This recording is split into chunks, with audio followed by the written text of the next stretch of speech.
Now, Hallelujah. it's Easter time. Oh, I like Easter. Yes, sir. But there's too much on Easter today about bunny rabbits and ducks and pink chickens and pretty hats and new dresses. And that's not Easter. Easter is the resurrection. Restoring. To restore back. It's God's restoring time. Amen. You look out over the earth. God is restoring. Restoring what? Nature. That's right. He's restoring the flowers. He's restoring the leaves. He's restoring the fruits of the field. What is it? God is restoring. It's Easter. It means to bring it back. What is it? There's been a sentence, a claim. Easter claims are the flower claims it has a right to rise again. See? And God's law of nature pulls the earth around and makes that law of God in nature bring forth an Easter, a resurrection. It's beautifully. The return of the sun to restore what the winter killed while it was from the earth. Amen. God sends the earth back around the sun, as we're told, from way back here. The earth went away from the sun. Went back out here, that's the way a sinner does. Gets away from the S-O-N. Yeah. Well, this is the S-U-N. But when this earth begins to come back, and when it's out there, death strikes it. The winter, it kills every living thing it can kill. Out in here. And now, when the earth gets back around, the seeds is laying to the ground, they're frozen, the pups run out of them, and everything's gone, but there's a little life preserved.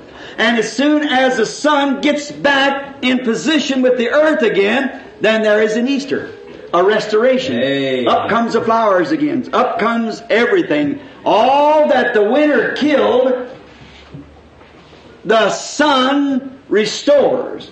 All that winter's death killed, the Son of Life restores. And so is it now with the people.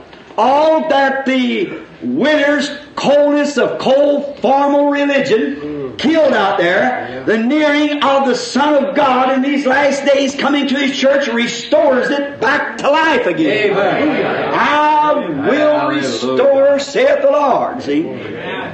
God restores His flowers, His leaves, His nature, His seed of the earth, and therefore we know then that God will restore also His habitation.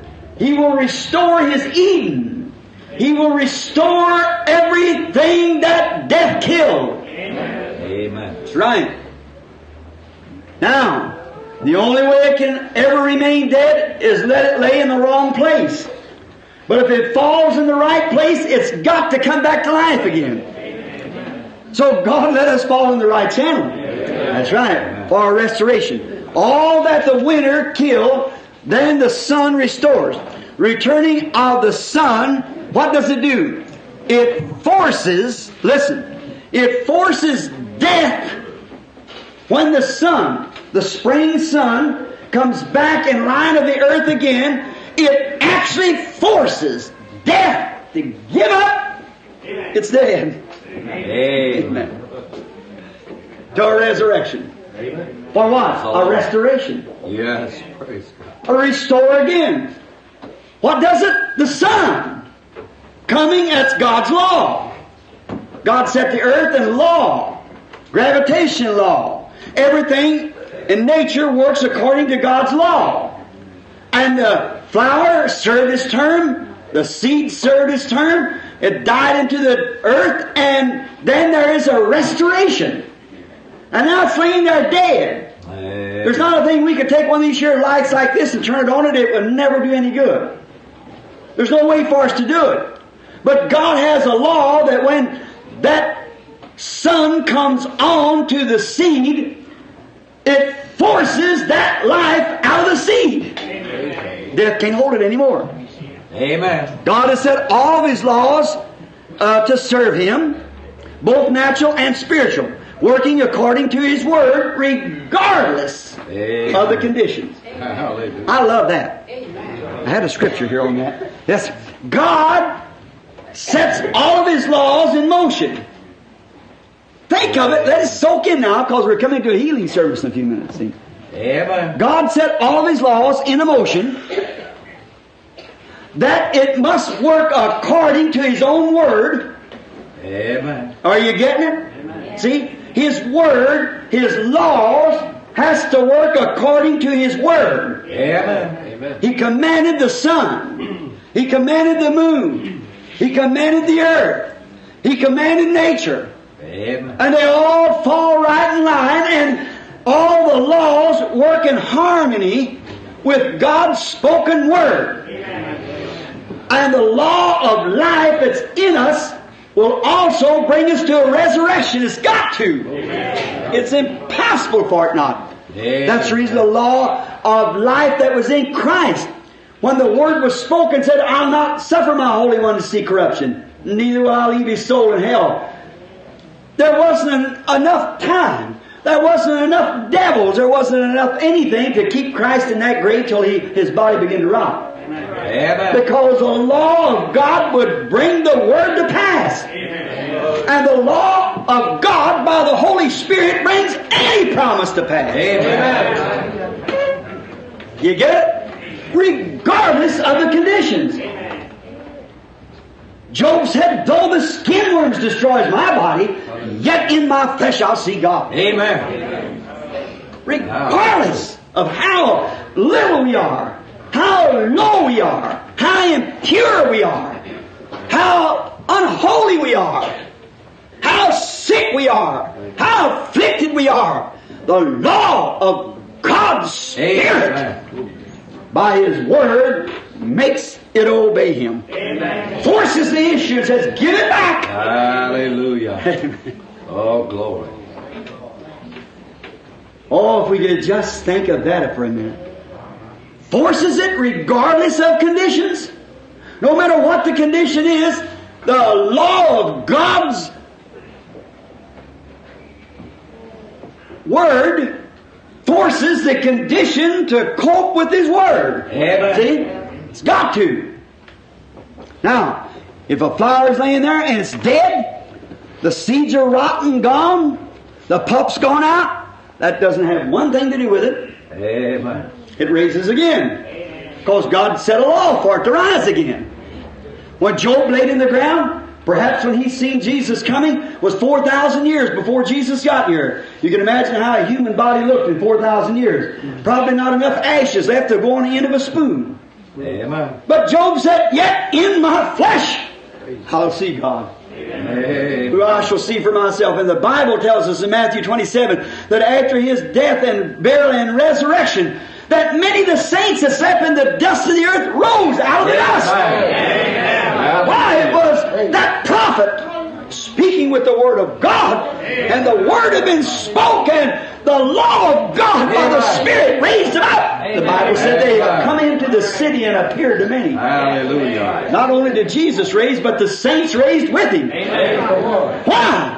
Over the Psalms it said, lift up ye everlasting Amen. gates and be ye lifted up. Glory. Let the Lord of glory come in. Amen. Well, when He conquered death, hell, grave, glory. sickness, rose on the third day, Amen. He ascended on high and led captivity captive. What was it? Those that were in captivity looked forward for the promise that we have now. Amen. Oh, brother. Hallelujah. Never even had the Holy Ghost, but believed and give a good testimony. And by it they stopped the mouth of lions, quenched the violence of fire, escaped the edge of the sword. Women received their dead raised to life again without the promise. Oh, amen. But they looked forward under a sheep sacrifice that could not divorce sin, they could only cover sin. But they believed that there was coming one. And by their faith, way beyond the shadow, Amen. they claimed it. And steadfast they wandered in deserts and in sheepskins and goatskins, was afflicted and destituted and tormented. Oh, those people looking forward to that resurrection. And through that, died in faith with a testimony on that Easter morning. That law of God which has spoke the word to Job and those other prophets, they raised from the dead. Hallelujah. Oh my. There you are. Regardless of the conditions. Some people get so guilty-minded that they don't want to face any judgment. Oh, many people, it ain't hard to die. Anybody lose their mind and something other and do something rational. Some of them have their bodies burned, take it out on the sea and throw the ashes to the four corners of the four winds of the sea. That don't stop the judgment. You come right on just the same. Yes, sir. See, no matter, regardless of conditions, you're going to meet God somewhere. Amen.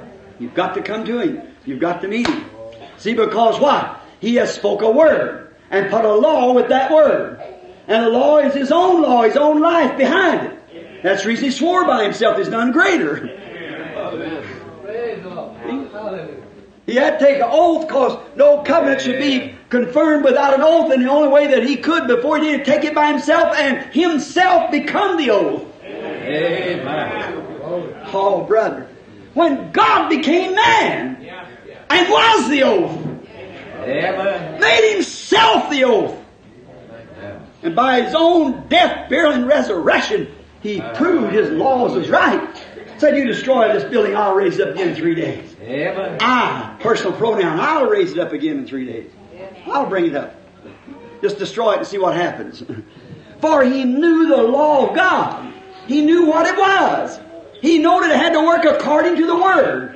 He knew that the Word of God had been spoke to a prophet and said, I'll not suffer my Holy One to see corruption. That settled it. Amen. That settled it. Then the law of God's got to work by that Word. Amen. Lord. Oh, praise the Lord. We're coming down to a great thing in a minute. See, we're the law of God's Word. The law of God is with His Word. Now, if the court writes out a word, it is certain thing, a penalty to do so and so. All right? Now, that's the word of the court, and the law of the court enforces the word of the court. Amen. And God speaks something, and that is a law, and the Holy Spirit's here to enforce that law. Amen. Amen. For the believer. You have to be ordained to do so. It takes a believer. You got to have the badge of believer. Somebody says, you got power? No, but we got authority. That's it. Not power, but authority. We ain't got enough power to do nothing. Like I said some time ago, a little policeman here in Louisville stand there. He's littler than I am. Little bitty fella, his hat was pulled down over his ears, and his uniform about half hanging off of him. He walked out there on the street, the little cap pistol like on his side, little stick in his hand, a little whistle. Walked out there, a pair of white gloves on, and them cars, some of them 350 horsepower, whirling by that street like lightning, just zoom, zoom. Well, that poor little fellow couldn't stop. He couldn't have stopped a runaway pony from his strength. Certainly not. But he walked out in the street, a big badge shining, blowed that whistle and held up that hand, brother. 300 horsepower motor, squeak brakes, and everything else. It wasn't the power of the man, it was the authority he had. That's it. That's the church. It might be a bunch of holy rollers, so-called, or whatever you want to call it, but it's the authority.